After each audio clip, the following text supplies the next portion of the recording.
mga vloggers, mga pinagdududahang pro-China. Ngayon, lutang na kayo. Wala kaming narinig sa inyo na pagkundina sa tangkang pagsagasa, pagbangga sa barko ng Pilipinas, Philippine Coast Guard, doon sa August 11 nangyari, nung isang araw lang, sa may Masinloc, Baho Masinloc sa Zambales. Inamin na po ng Philippine Coast Guard, inamin na po ng military na intentional banggain tayo. Kinarma lang yung China dahil yung dalawang barko nila ang kabanggaan. Hindi tayo inabot dahil nakaiwas yung ating barko. Kaya saludo tayo sa Philippine Coast Guard. Talagang nagpapakabayani sila dyan. Kahit nahubuhay ang nakataya, kanilang hinaharap ang problema. Okay? Yan ang totoo. Hindi biro yun. Isipin mo, yung lalaking barko ang nagwa-water cannon at babangga sa kanila. Lalo na yung barko ng People's Liberation Army. Ayun po yung barko ng mga sundalo ng China. Nandiyan ako sa may Zambales. Diba?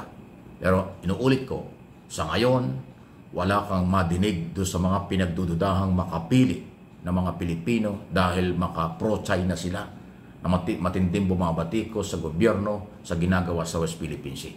Pinagtatanggol pa nila ang China. Ngayon dito sa nangyaring ito, paano nyo i-depensa rito? Anong inyong masasabi rito? Wala. Baka sabihin ninyo, mali pa rin ang ating Coast Guard. Baka sabihin ninyo, mali pa rin tayo. Ay talagang sagad na ang inyong kalokohan. Pagbubulag-bulagan, katangahan, dahil ang pinagtatanggol nyo ay China.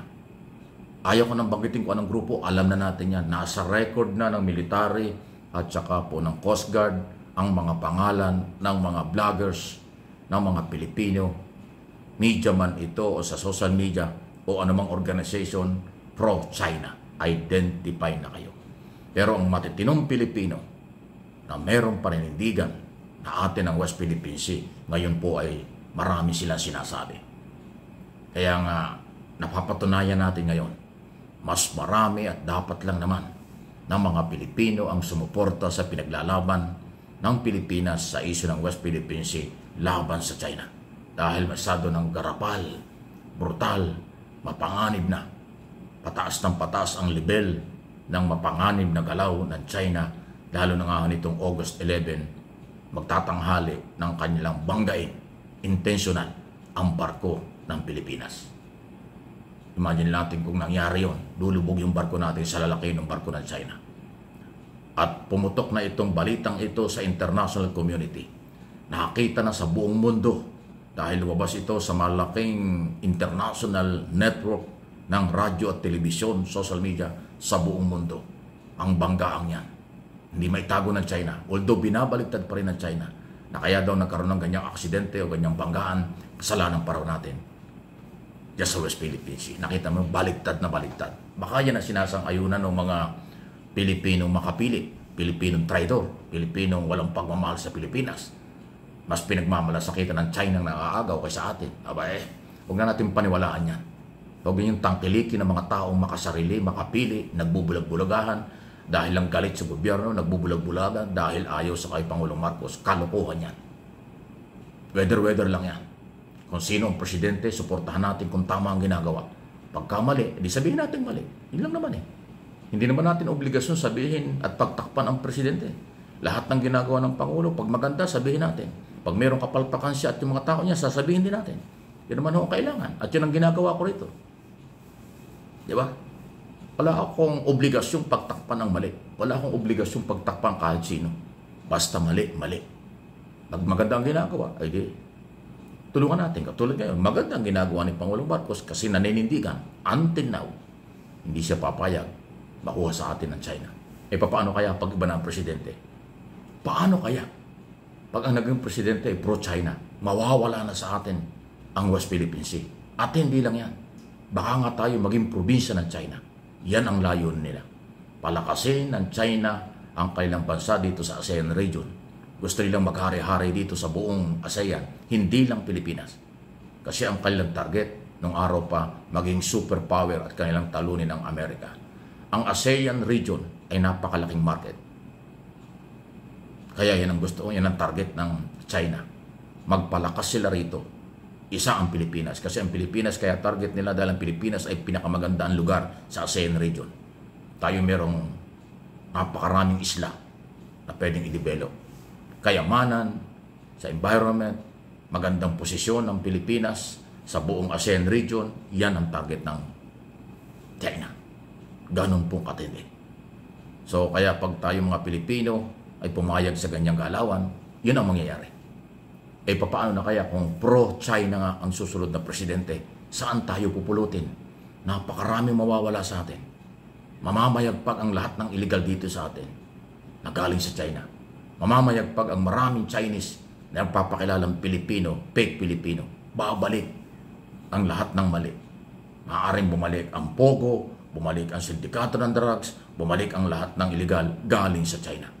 Pag naging kaibigan nila, pag presidente ng Pilipinas ay naging kaibigan nila o naging tao nila, yan ang mapanganib. Papayag ba kayo nun? Ipapayag ba kayo na yung ating mga anak, mga apo at ang ating bansa ay makontrol ng dayuhan? Ngayon po, yan ang pinaglalaban ng ating gobyerno under President Marcos. Huwag magtagumpay sa lahat ng kasamaan at pang-aagaw ang China at yung ilang Pilipinong pro-China. Grabe po ang galaw nila. Hindi na biro ito. Kaya kayong mga Pilipino, tayo mga Pilipino dito at sa abroad, magising na tayo.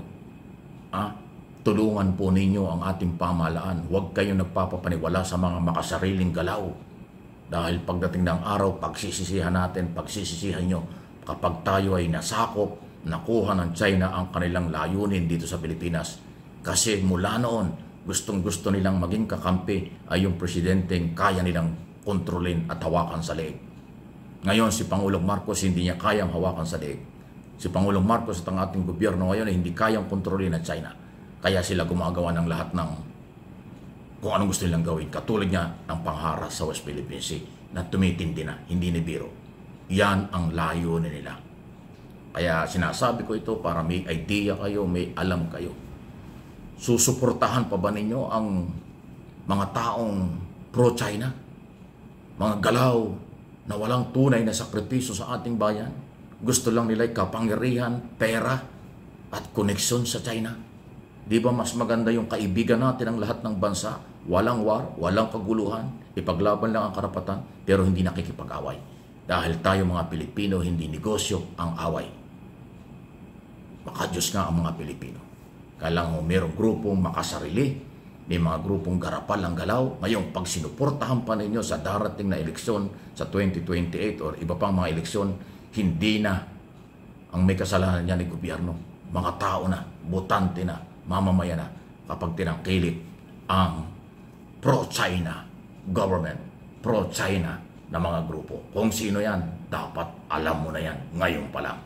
Please like and share, subscribe and follow kung hindi pa.